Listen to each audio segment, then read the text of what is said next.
Minkler, and I would like to welcome you to my Calibama Kitchen. I'm 37 years old, a stay-at-home mom to 3 beautiful daughters. I'm originally from Alabama, but for the past 12 years, I've been living right here in Southern California. And today is your lucky day, because I'm having a little party later on for about 15 of my mommy friends, and I have decided to make my amazing turkey chili.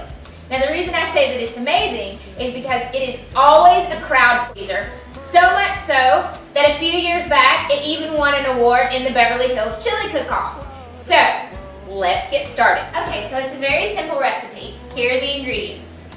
1 pound lean ground turkey, which we're going to cook in 1/4 cup of Elivu, which is extra light, extra virgin olive oil. Half of a medium-sized red onion, chopped. 1/2 each of red, green, and yellow bell pepper, chopped up. A small yellow chili pepper, a small jalapeno pepper, and a large green chili pepper. 12 Roma tomatoes, chopped. 4 tomatoes fresh off the vine. I do these by hand because they need to be a little coarser because I add my special seasoning mix to these tomatoes.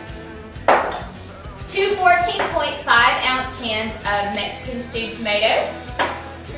1 30-ounce can of red kidney beans, drained and rinsed. 1 30-ounce can of chili beans in the gravy. 4 cups of tomato sauce. My own special blend of herbs and spices. And half a cup of masa flour. This gets added at the end as a thickening agent if you need it. Just so you know, I've taken the time to prepare all of this from fresh ingredients. However, being a mom of 3, sometimes I have to cut corners here and there for time's sake, so there's absolutely nothing wrong with using any of these ingredients that I've used that are fresh, straight out of the can. Now that we're here at the stove, we're going to turn it on, medium-high heat, pour in the olive oil, and pour in the turkey. This is going to take about 5 minutes to cook. While the turkey's cooking, I'm going to add these spices here into the tomatoes.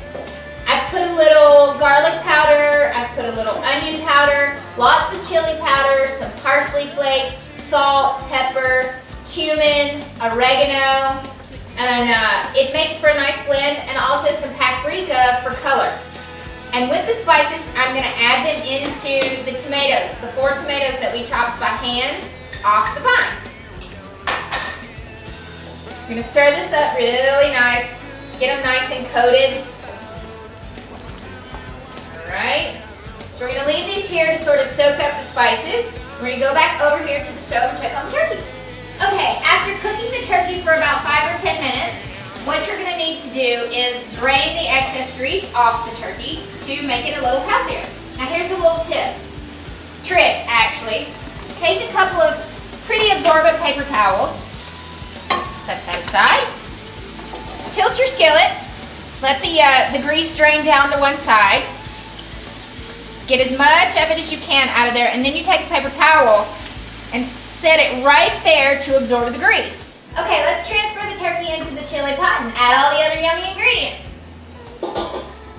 Turn the heat on, keep that warm. Now we're going to add the onions and the peppers to the meat. Okay, here we go with the red onion. We're going to add the stoplight peppers. You know, stoplight, red, yellow, green. Okay, and here's another trick. Sometimes you'll have things in the pot that are a little too thick, or you're afraid it's going to burn. So I like to keep a measuring cup full of water beside my stove. That way I don't have to run over to the faucet to get the water. That way you can add a little, and it just keeps things from sticking to the bottom of the pot. Okay, now we're going to go back over here and get our spicy peppers. You add those to the rest of the ingredients here. Okay, now we're going to step back over here and pick up the tomatoes that I added the spices to. And the reason you want to add these tomatoes next is because that gives the opportunity for the spices that are in the tomatoes to infuse into the meat and the other stuff that's in the pot already. Okay, basically from here, everything else just gets thrown into the pot, we'll put a lid on it and let it simmer. We're going to add the Roma tomatoes. Okay, we've added the Roma tomatoes.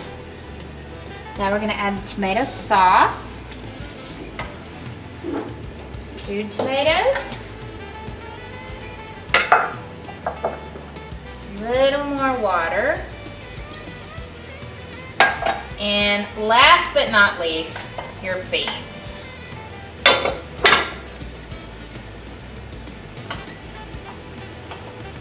Okay, we're going to put a lid on this and let it simmer for a while. How about, now that the chili's on, let's make some cornbread. Now for the cornbread.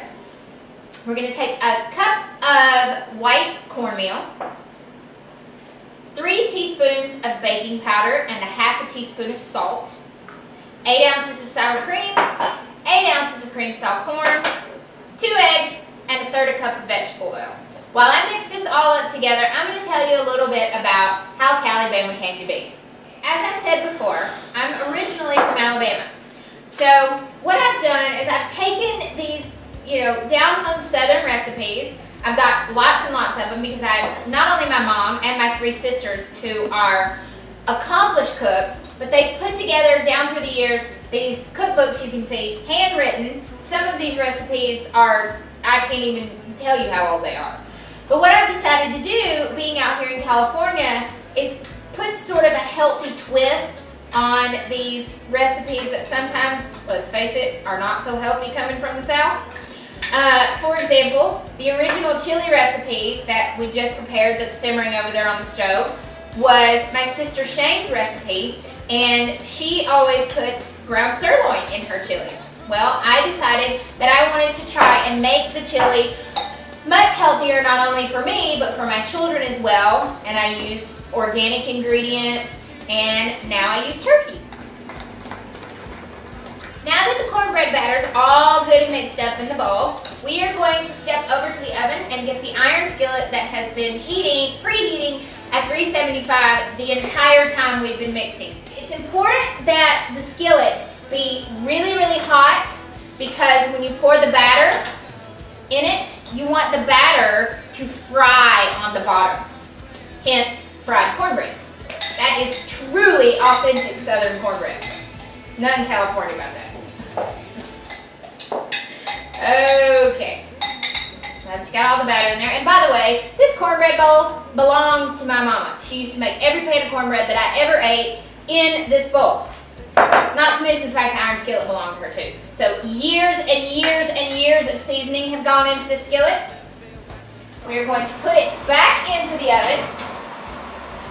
Like I said, at 375 degrees, and you're going to let it cook for about 30 minutes. Should be nice and golden on the top, and you'll be perfect with the cornbread. Now, let's check on the chili. Okay, give this a nice stir here.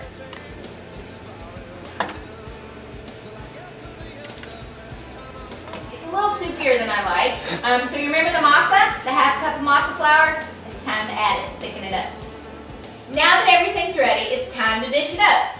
I like to serve my chili with not only cornbread, but with sliced Colby cheese as well for dipping. Now, let's put this meal to a real test by serving it to 2 of the toughest food critics I know. My 9-year-old daughter, Emma, and my 4-year-old daughter, Gracie. There would be a 3rd food critic, but she's upstairs napping. Okay, girls, you ready to eat? Yeah! Alright. It sure has been a pleasure meeting y'all today, and I really want to thank you for coming into my Calibama Kitchen and cooking with me. So I'll leave you with this. Like my mama always said, no matter where I serve my guests, it seems they like my kitchen best.